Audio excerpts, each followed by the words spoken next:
सुखदेव जी राजा परीक्षित को वृत्रासुर की कथा सुनाते हुए कहते हैं, जिस परमाचारी गुरु विश्वरूप ने इंद्र को नारायण कवच का उपदेश किया था, ब्रह्म विद्या प्रदान की थी,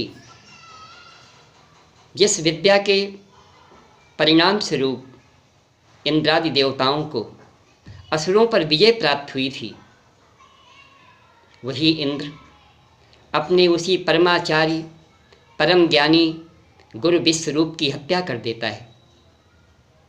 इंद्र ऐसा क्यों करते हैं? सुखदेव जी इसका कारण स्पष्ट करते हुए कहते हैं, विश्वरूप जी असुरों के भांजे लगते थे।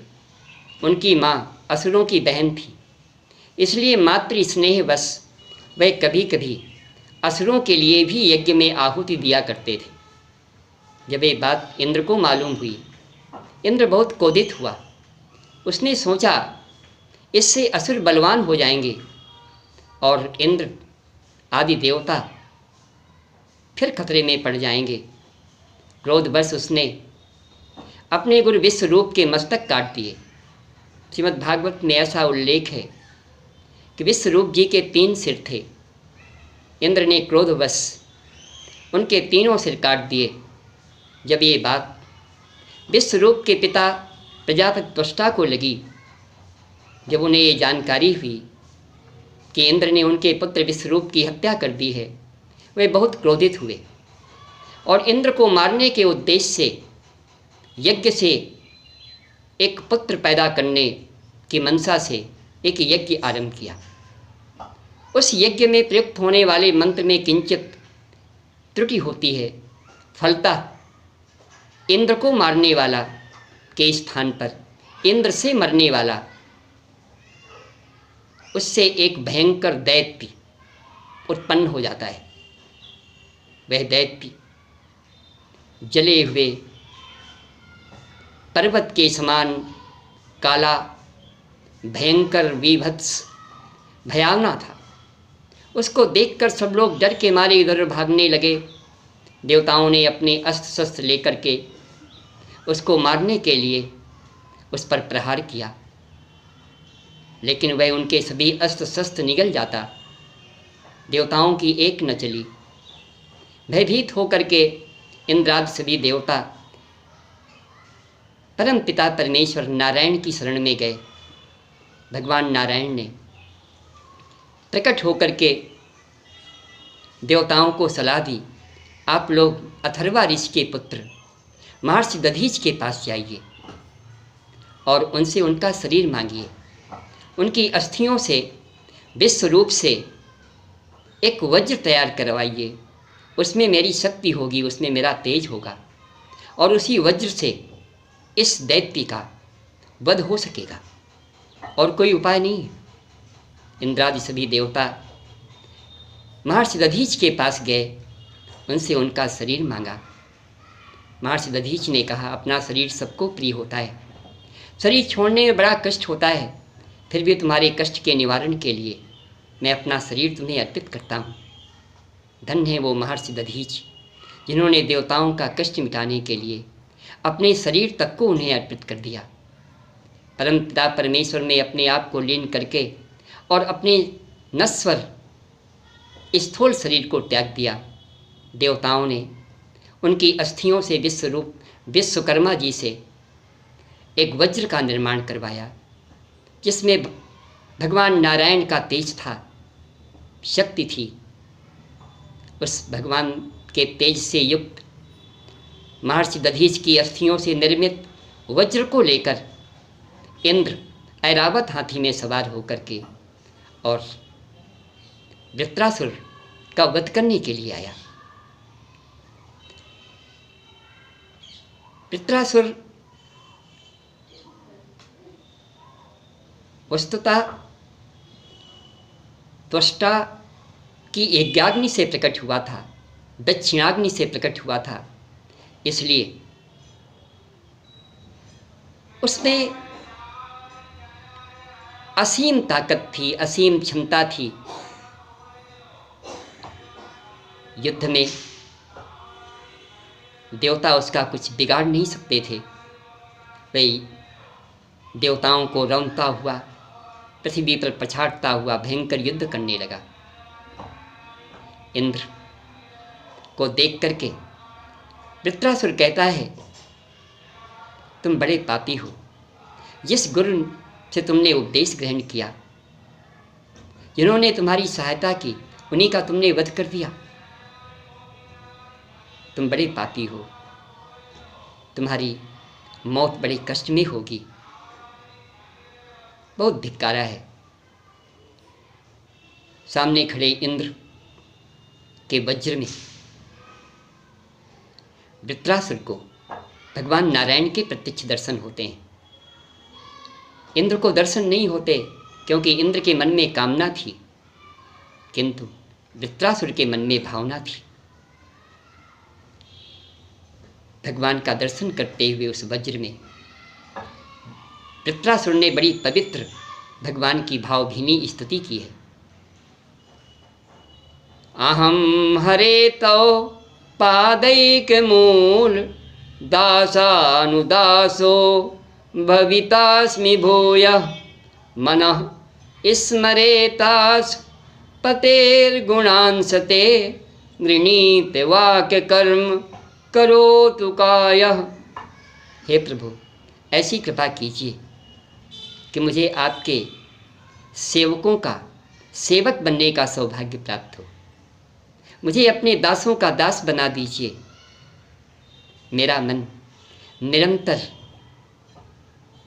आपके मंगलमय गुणों का स्मरण करता रहे, वाणी उन्हीं का गान करे और मेरा शरीर आपकी सेवा में संलग्न रहे।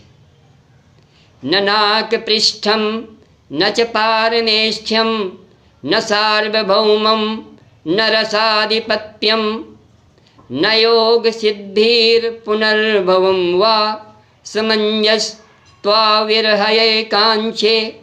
हे प्रभु, आपको छोड़कर मुझे इस भूमंडल, स्वर्ग, ब्रह्मलोक और रसातल का एक छत्र राज नहीं चाहिए। मुझे योग सिद्धियां भी नहीं चाहिए, यहाँ तक कि मुझे मोक्ष भी नहीं चाहिए। अजात पच्छा इव मातरम खगाः स्तन्यम यथा वत्सतराः क्षुधार्ताः प्रियं प्रियेव व्यूषितं विषण्णा मनः मनोरविन्दाच्छ दिदृक्षते त्वाम्। हे प्रभु, जिस प्रकार पक्षियों के पंखहीन बच्चे अपनी माँ की बाट जोहते रहते हैं,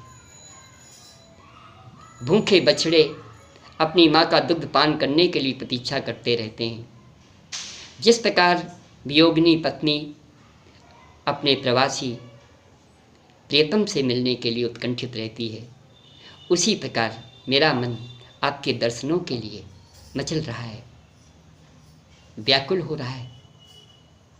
ममोत्तम श्लोक जनेषु सख्यम संसार चक्रे भ्रमतः स्वकर्म भी त्वन्माययात्मात्म जदार गेहेश वा शक्ति चित्तस् न नाथ भूयात्। हे प्रभु, मुझे मोक्ष नहीं चाहिए, मैं मुक्ति का आकांक्षी नहीं हूँ। बस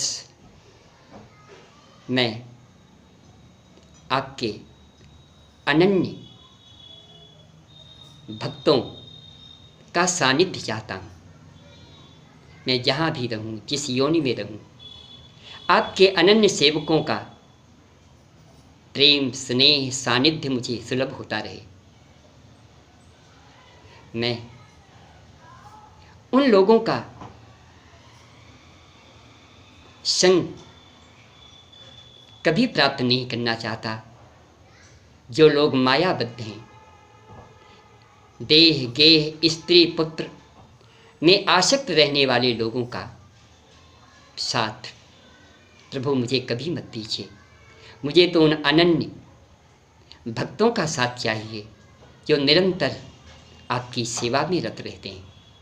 इस प्रकार 4 श्लोकों में वृत्रासुर ने भगवान की भावभीनी स्तुति की है। इसके पश्चात वृत्रासुर ने अपना 3 नोकों वाला त्रिशूल उठा करके इंद्र पर बड़े वेग से प्रहार किया। इंद्र के हाथ से वज्र गिर गया। वृत्रासुर ने कहा, अरे अपने इस वज्र को उठाओ और अपने शत्रु, सामने खड़े शत्रु को मारो। वृत्रासुर तो वास्तव में सब जानता था, वो परमात्मा में लीन होना चाहता था। इंद्र ने उस वज्र के प्रभाव से वृत्रासुर की भुजाएं काट दी, उसका सिर काट दिया। देखते देखते, सबके देखते हुए वृत्रासुर की आत्मज्योति उस परम सत्य परमात्मा के स्वरूप में विलीन हो गई। अब राजा परीक्षित सुखदेव जी से प्रश्न करते हैं, वृत्रासुर ने इतनी भावभीनी स्तुति कैसे कर दी? वो तो दैत्य था, रजोगुणी था, फिर उसमें इतना भक्ति भाव कैसे आ गया? तब सुखदेव जी उस राजा परीक्षित से बोलते हैं। राजा परीक्षित को वृत्रासुर के पूर्व जन्म की कथा सुनाते हुए कहते हैं, ये पूर्व जन्म में सूरसेन देश का चित्रकेतु नामक भगवान का परम भक्त था। एक बार कैलाश पर्वत में पहुंच करके इसने माँ पार्वती जो भगवान शिव के गोद में विराजमान थी, उनका अपमान कर दिया था, उपहास कर दिया था, उनकी निंदा की थी। फलतः क्रोधवश माँ पार्वती ने इसे दैत्य होने का शाप दे दिया था। उसी के परिणाम स्वरूप वृत्रासुर दैत्य बना था, असुर बना था, और त्वष्टा द्वारा की गई उस दक्षिणाग्नि यज्ञ के हवन कुंड से प्रकट हुआ था, उत्पन्न हुआ था। इस प्रकार